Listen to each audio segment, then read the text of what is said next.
Bouclé, bonjour.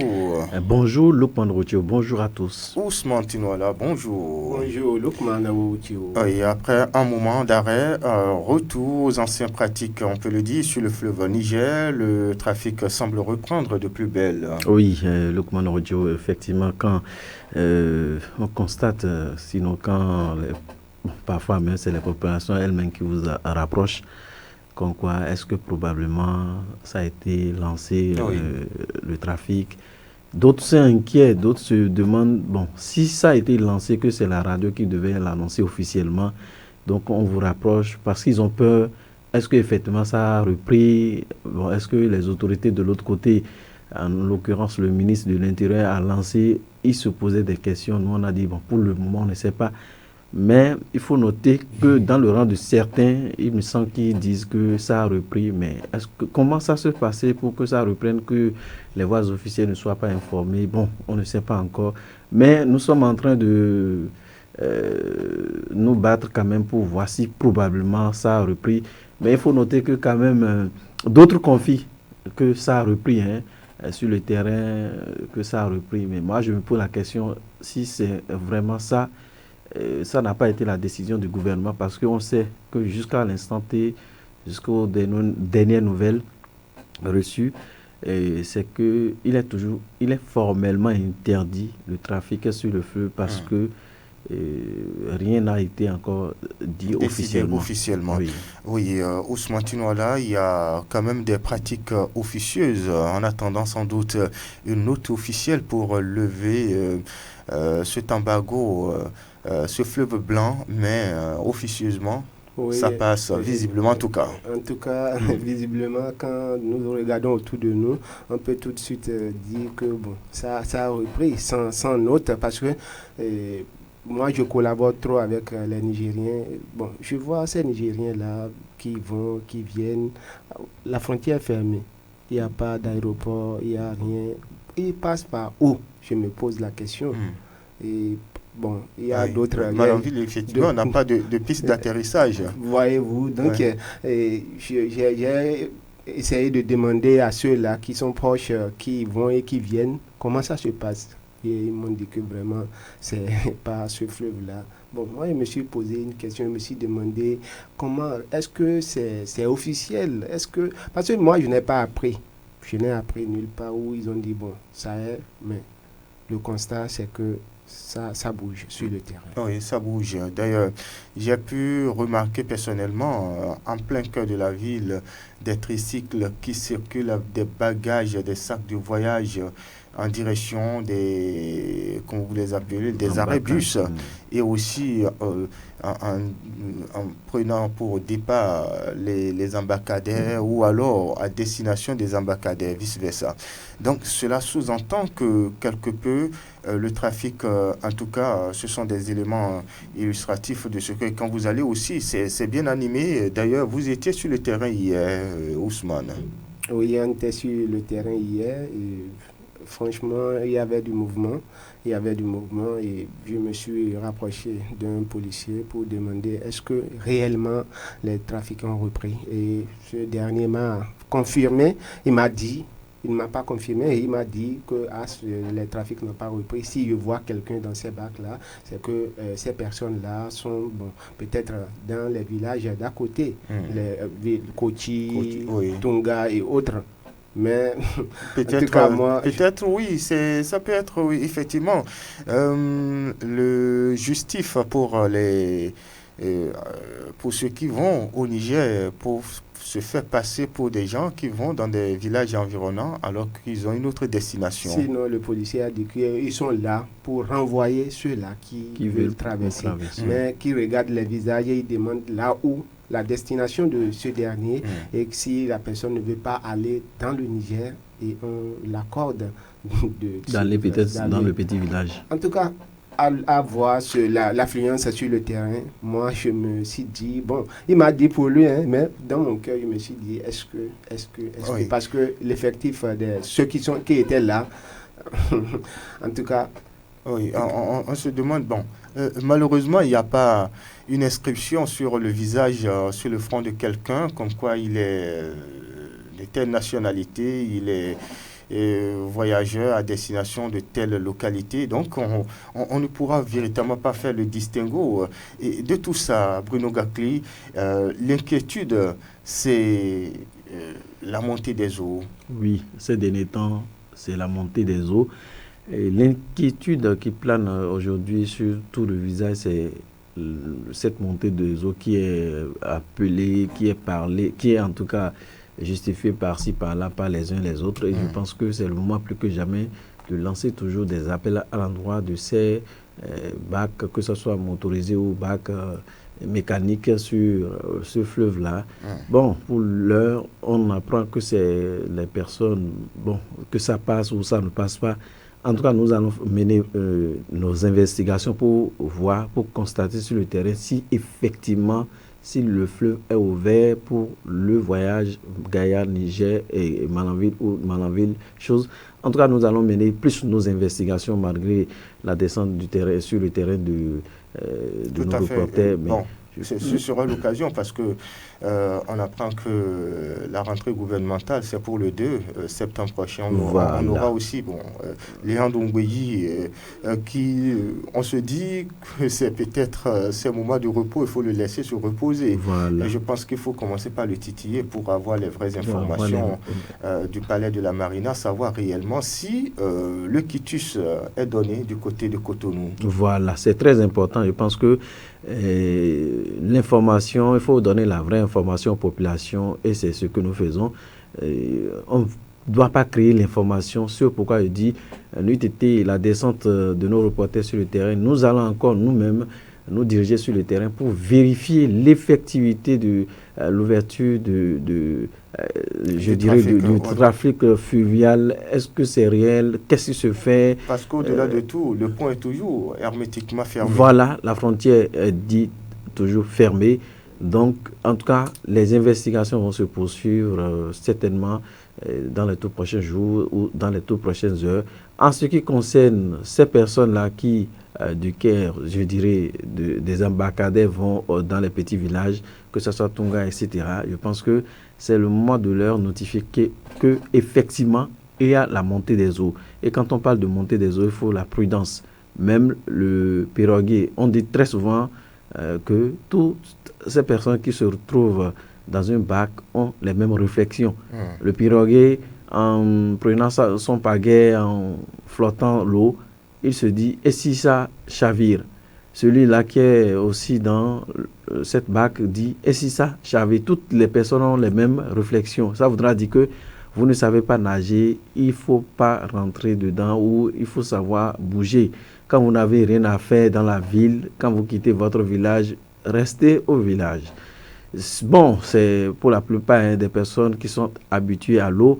C'est des personnes qui ont fait le déplacement depuis les zones de Granvier, Soava, qui habitent ces petits villages. On sait quoi qu'on dise, c'est des habitués de l'eau, mais néanmoins, parfois l'eau ne connaît pas son maître. L'eau finit parfois par honnir son maître. C'est pour dire que il y a effectivement montée des eaux. Il y a d'ailleurs un proverbe chinois qui dit que le meilleur nageur meurt toujours dans l'eau. Et juste, j'ai eu une information. J'étais hier dans une fada, on m'a dit qu'il y a les marins qui se retrouvent au bon milieu entre deux Nîmes. Ils ont attaché leur, comment on appelle ça, leur bac, ils sont là et ils refoulent des personnes. Je ne sais pas ce qui se passe, mais je vais chercher à mieux savoir. Juste moi, je voulais relever l'aspect parce qu'il faut le dire avant que le pire n'arrive. Vous êtes au milieu de l'eau. Oui, certainement vous jouez votre rôle de refouler ceux-là qui veulent peut-être voyager ou vont dire qu'ils vont au village, dans le petit village, mais en réalité veulent aller à Gaïa. Mais on aurait appris que on refoule. Or, ceux-là sont aussi dans de barques. Est-ce que toutes les personnes qui sont dedans savent nager? Or, vous êtes bien installés au bon milieu. Si il faut les brutaliser, parce qu'on aurait appris, je n'ai pas encore l'information, mais moi je vais descendre sur le terrain en catimini pour savoir comment ça se passe. Mais je voulais relever ces aspects-là pour que chaque personne, chaque camp prenne ses dispositions. Moi je sais un peu nager.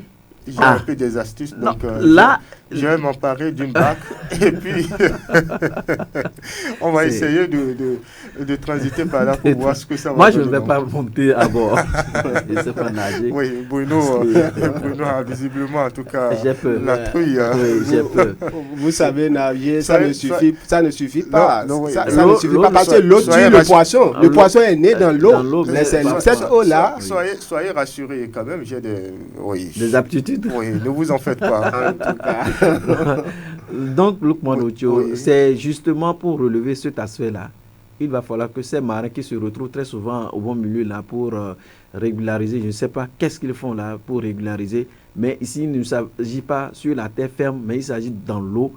Ces personnes qui sont derrière le piroguier ne savent pas forcément nager. Donc, les brutaliser selon nos informations. En tout cas, moi je l'ai dit, je vais encore mener mes investigations pour savoir plus. Si c'est le cas, il faut vraiment que les habitudes changent. C'est pas ici, je l'ai dit et je l'ai souligné à 2 traits rouges. Il s'agit de dans l'eau. On ne doit pas brutaliser, on ne doit pas mettre la pression sur les gens parce que autant que ces personnes qui sont derrière les piroguiers là, il n'y a que des gens qui ont déjà peur. Mais en leur mettant la pression militaire, j'imagine que ça peut chavirer. Dans l'eau en plus, ça peut chavirer. Et l'année passée, on peut les laisser aller à la rive. Oui. Au bord du fleuve. On peut leur dire, retournez calmement, on ira mieux nous entendre là-bas. Est-ce que vous voulez? Je ne sais pas. En tout cas, Lukman Ocho, je relève cet aspect parce que l'année dernière, on a enregistré des morts. Absolument. On a enregistré la barque a chaviré. N'eût été la vigilance même du piroguier, il serait aussi parti. Et c'est des situations qui peuvent arriver. Les marins savent certainement nager. Les autres, les populations civiles, qui peut-être veulent aller à ce village ou veulent voir, je ne sais pas, il va falloir que chacun se remette en cause. Il s'agit de l'eau et aujourd'hui nous parlons de la montée des eaux. Les eaux n'ont plus les mêmes profondeurs qu'hier. Aujourd'hui, vraiment, ça a considérablement augmenté avec le débordement du fleuve Niger, Sota qui se mélange avec les eaux des autres pays qui tombent sur ces eaux-là. Je pense qu'on doit changer d'habitude, on doit se raviser, dire attention, ici, il s'agit de sensibiliser, il s'agit de faire doucement parce que tout le monde ne sait pas nager. Ah oui. Ousmane Tinoala, le risque, il est présent. Il est grand. Il est grand et la montée des eaux, c'est là. Et si effectivement, si des gens se déplacent sur cette eau-là, il va falloir vraiment que ces piroguiers ou bien ces forces de l'ordre et de sécurité qui sont sur place veillent sur les surcharges. Parce que quand il y a surcharge, mais quand vous parlez du surcharge, c'est comme si... J'ai dit si. Si effectivement des gens se déplacent, je ne sais pas, si ils se déplaçaient, il va falloir qu'ils veillent sérieusement sur les surcharges. Parce que c'est ça qui conduit aux catastrophes. Vous voyez? Donc il va falloir qu'ils veillent. Si je l'ai bien dit, oui. je ne confirme pas. Vous êtes conditionné. Effectivement, des gens se déplacent. Oui. Voyez-vous? Oui. Au-delà... Parce que généralement, même le cas dont parle Bruno Gakli a été enregistré en plein déplacement nocturne. Est-ce qu'il n'y a pas nécessité de mettre fin aux manœuvres? Ah oui, en temps normal. À la tombée. Lukman Ocho, je pense ma foi que on ne devait même pas le dire. C'est clair, c'est net. Ici, il ne s'agit pas sur la terre ferme, c'est de l'eau. Même les populations qui vivent dans l'eau de l'autre côté, je voulais parler de nos frères de Tonga, doivent cesser peut-être les déplacements, que ce soit dans la nuit. Mais il n'y a que dans le rang, forcément, qui sont des pêcheurs, mais qui s'y maîtrisent, qui se connaissent. Mais pour d'autres, je pense qu'il faut cesser les balades inutiles sur l'eau. On a envie d'aller à Malanville à 19h, venir à bord. Moi, je pense qu'on doit cesser ces habitudes en espérant. Ça ne va pas durer tout le temps. D'ici 3 mois, on va encore voir la terre ferme. Ça voudra dire que l'eau va partir. Donc, les habitudes doivent changer. Et c'est important, on le dit parce que c'est des cas qui viennent. Les gens, banalement, ont envie d'aller se distraire ou, je ne sais pas, pour le moment, on nous parle de ces voyages. Non, il va falloir que tout ça arrête, qu'on arrête tout ça là. Non, on arrête tout ça là parce que c'est important.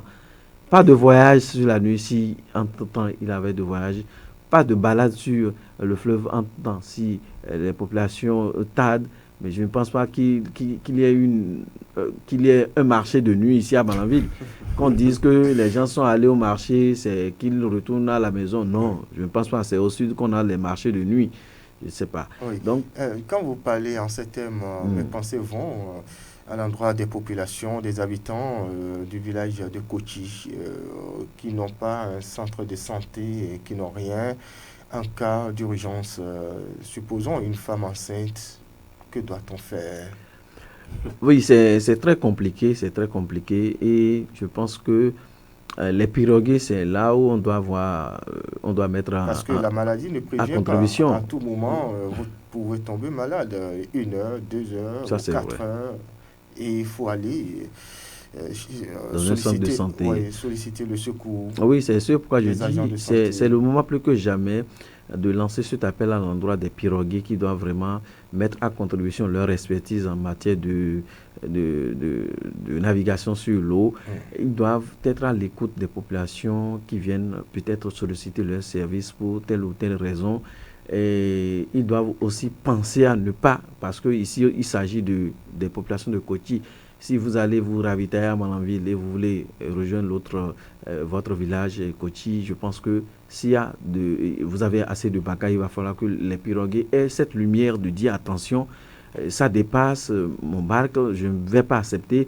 C'est dans ce méli-mélo-là que vraiment il est en train de sauver la vie de quelqu'un. Sauver la vie d'une personne, c'est que vous sauvez la vie de toute une nation. Donc, je voulais une fois de plus profiter de l'occasion et appeler les pirogues à mettre à contribution ce qu'ils savent faire, leur sens de responsabilité, leur lumière sociale, afin que ça se passe très souvent normalement, que ce soit les ravitaillements, que ce soit les cas de maladie, ou, bon, naturellement, je ne sais pas s'il aura école de l'autre côté. Oui, il y a une école. Si entre-temps, Oui. il sera relancé la rentrée, au cours de la rentrée, s'il aura la pré-rentrée, tout ça là, il va falloir qu'il se mettre à contribution, qu'ils se mettent au service de la population pour aider, mais en prenant soin de ne pas surcharger les barques. C'est important, parce que c'est lorsque le barque est surchargé que le barque parfois n'arrive plus à continuer, commence pas à flotter, commence pas à vouloir chavirer.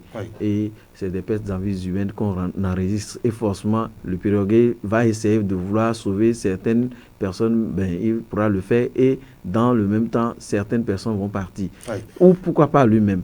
Donc, c'est les cas qu'on doit évoquer, c'est la radio. Nous, on ne veut que attirer l'attention des uns des autres à mieux prendre soin d'eux en cette période de montée des eaux. Oui, la barque, parfois, généralement, les gens s'en servent pour des chargements. Il faut éviter cela à tout prix.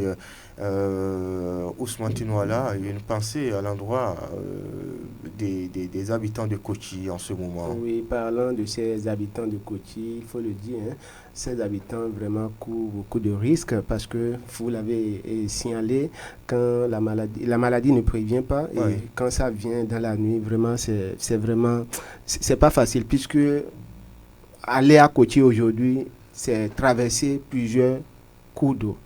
Voyez-vous, traverser plusieurs fleuves avant d'y arriver. Donc, traverser tous ces fleuves-là dans la nuit, je pense que c'est difficile. Bon, c'est vrai aussi, il y a un ami qui me confiait qu'ils les ont laissé une barque motorisée et avec des gilets de sauvetage. Il m'a avoué ça. Il a même fait une vidéo, il m'a montré ça.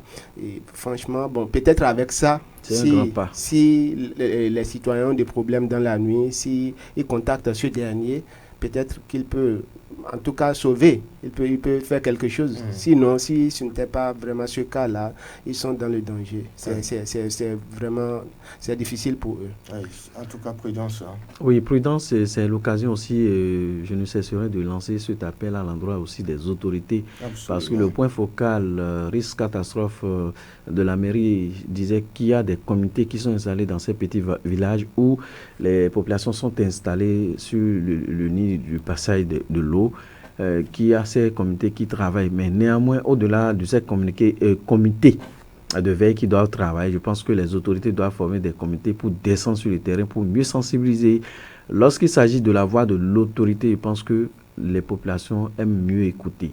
Vous voyez, le simple déplacement d'une autorité sur un terrain pour sensibiliser, c'est que tout le monde a envie de voir qui est là, qui est en train de parler. Ah, c'est l'autorité. On prend mieux, on arrive à mieux se servir des conseils de l'autorité lorsqu'il s'agit d'une personne ressource, une personne importante.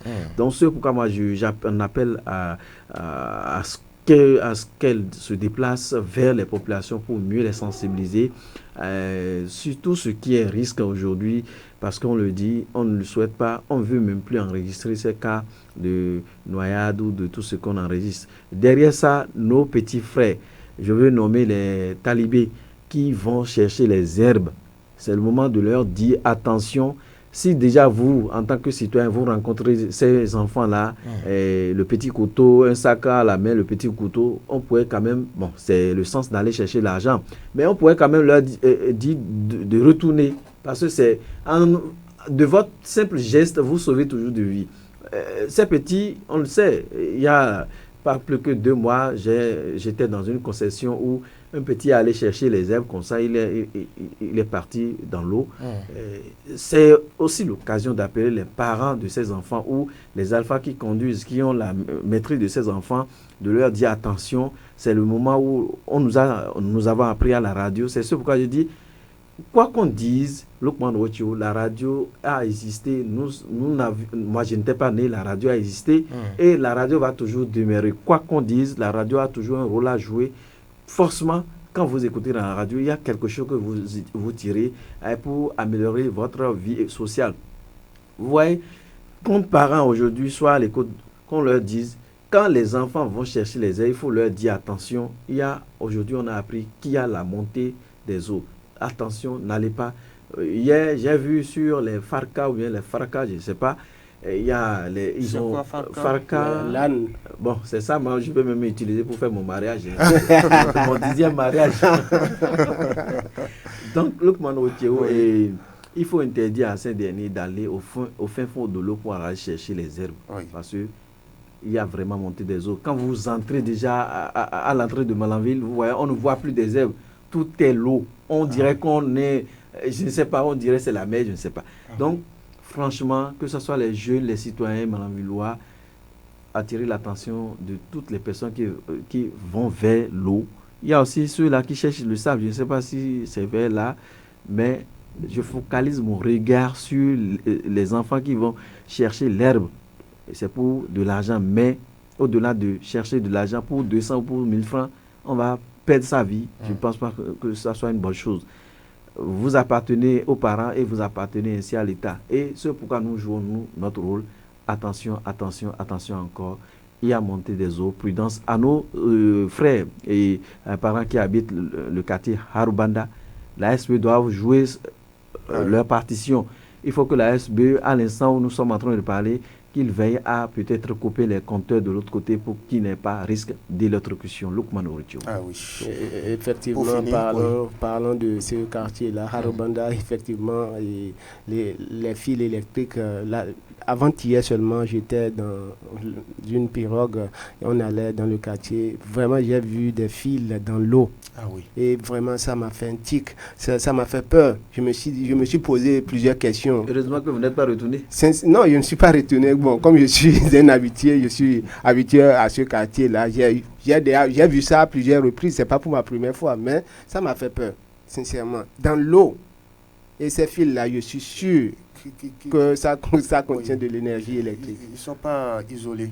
Vous voyez, donc il va falloir vraiment que la SBE fasse d'urgence et prenne des dispositions.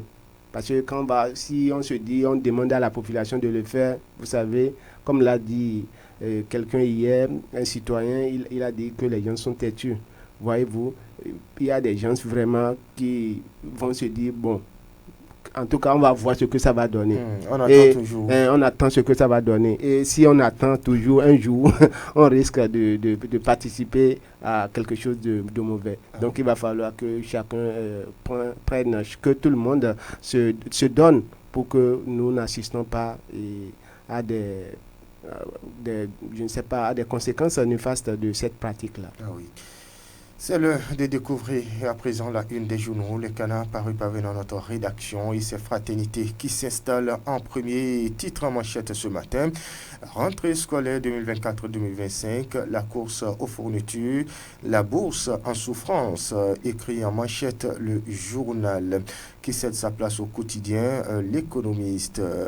Libre circulation des biens et des personnes en Afrique de l'Ouest, les postes de contrôle, foyers de corruption et de désintégration, dénonce en manchette le journal L'économiste. Le Bénin, un cas d'école pour une intégration réussie, estime le journal qui s'en va. Et puis, la nouvelle gazette s'installe, infrastructure marchande au Bénin, le marché international de Bominan opérationnel, nous rapporte ce matin le journal. La nouvelle gazette, trafic illicite d'intrants agricoles, plus de 2 tonnes d'engrais interceptés à Kalalé, rapporte en une le quotidien qui s'en va. Et puis, le matinal de Châteauco s'installe, rentrée scolaire 2024-2025, les enseignants entre optimisme autant pour moi et inquiétude. Richard Awansou, SG Sines JS, le gouvernement ne semble pas prêt, déclare-t-il, tandis que Christian Lokossou, secrétaire de la FEDECEN, lui dit que nous sommes pressés de revoir nos enfants. Riposte à la variole de singe au Bénin, les équipes techniques en alerte maximale. Nous rapporte ce matin le journal de Châteaucourt, le matinal Éveil Info de Patrice Biaou s'installe, accès à l'eau potable dans la commune de Djougou, l'agonie silencieuse des peuls de Gabéry. Le journal s'en va et puis on retrouve un autre, c'est bien le potentiel. Le potentiel parle de l'après plusieurs semaines de vacances passées en Europe. Le chef de l'État est rentré au Bercail, la rentrée gouvernementale prévue pour le lundi, nous informe ce matin le journal Le Potentiel. L'informateur à présent, animation de la vie politique, les types d'opposition au Bénin. Animation de la vie politique, les types d'opposition au Bénin, c'est la manchette du journal. Après quelques semaines de congé, le chef de l'État, le président Patrice Talon au Bercail, nous rapporte ce matin le journal. L'informateur, l'autre quotidien s'installe, tension autour de l'affaire Steve Amoussou, alias Frère Ouvi, le Togo et le Bénin condamnés à préserver leur rapport de bon voisinage. Le journal s'en va et puis un autre s'installe, l'emblème du jour après son départ de la RAC. Ali Camaro en renfort à l'Union progressiste sur le renouveau à Cotonou. Le quotidien, l'emblème du jour, après ce journal, on retrouve, c'est bien, le Béninois libéré par de l'arrestation d'un commis à la déstabilisation de la rupture à l'international par des civils. Doit-on blâmer ou célébrer ces jeunes patriotes? C'est une interrogation, une du journal. Infrastructure commerciale, Aboulaye Biochani inaugure le marché moderne de Glazoué, nous informe ce matin le journal. Le Béninois libéré de Aboubakar Takou, l'opinion aujourd'hui donne son opinion à Tréman, variole du singe, le réveil salutaire des autorités, enfin, s'exclame le quotidien. Le président Louis Vlavonou et l'ANOD, un partenariat pour une évaluation efficace des politiques publiques, s'exclame en une le quotidien L'Opinion aujourd'hui. Le paraclet, financement des partis politiques au Bénin. Comment les partis gèrent-ils l'argent du contribuable? S'interroge en manchette le quotidien qui estime qu'un audit s'avère nécessaire. Le journal s'en va et puis Matin Libre s'installe, conflit entre agriculteurs et éleveurs, mettre fin aux tueries. Talon n'y est pas encore. Constate le journal qui parle également du Bénin, la peste porcine sévit à Péréré. Alerte, le journal qui cède sa place au quotidien. La Nation, le journal du service public, réforme fiscale, impact significatif sur les PME et l'innovation. Voilà ce qu'on peut retenir en termes des journaux. Voilà, il y a Gasquiani Info qui s'invite aussi ce matin. Patrice Talon, un héros incompris. C'est une interrogation en manchette d'ailleurs du journal. Et la relève info ne restera pas du reste. Assemblée nationale, gestion des ressources publiques, à quoi servent en réalité les missions parlementaires? S'interroge en manchette le quotidien qui cède sa place au journal Dabaro de Barnabas Okuma avec 12 mois de formation au Foman Dabaro à Parakou. Voilà un titre publicitaire qu'on peut déjà laisser parler plutôt de l'installation de commerce aux abords des voies à Parakou quand la quête de la pitance expose à de gros risques, dénonce en deuxième des titres, le journal. Voilà, donc les journaux qui nous sont parvenus ce matin, les 4 vérités, s'invitent aussi. Bénin, la relecture du code électoral s'invite à la cour. Honoubo, c'est un journal affaires, enlèvement de Steve Moussou et réaction du parquet de Lomé. Des communications au Bénin qui risquent de compliquer le dossier, observe le journal Honoubo de Yaï. Allez, on s'arrête ici pour le compte de Bonjour Malanville, Bruno Gacli. Excellente journée à toutes et à tous et prudence dans tout ce que nous faisons. Ah oui, prudence, surtout en cette période de montée des eaux. Ousmane Tinola. Agréable journée à vous. Bonne journée. Mesdames, Messieurs, en direct chez vous, je suis Lukman Woroutiou. J'ai bénéficié de la collaboration technique de Doko Aboubakari et de Moudiaïdo Oruyo. L'info reste en continu sur Sauter FM. Portez-vous bien. Au revoir. La nuit de mes méchants, je la vis quand ça mène le matin.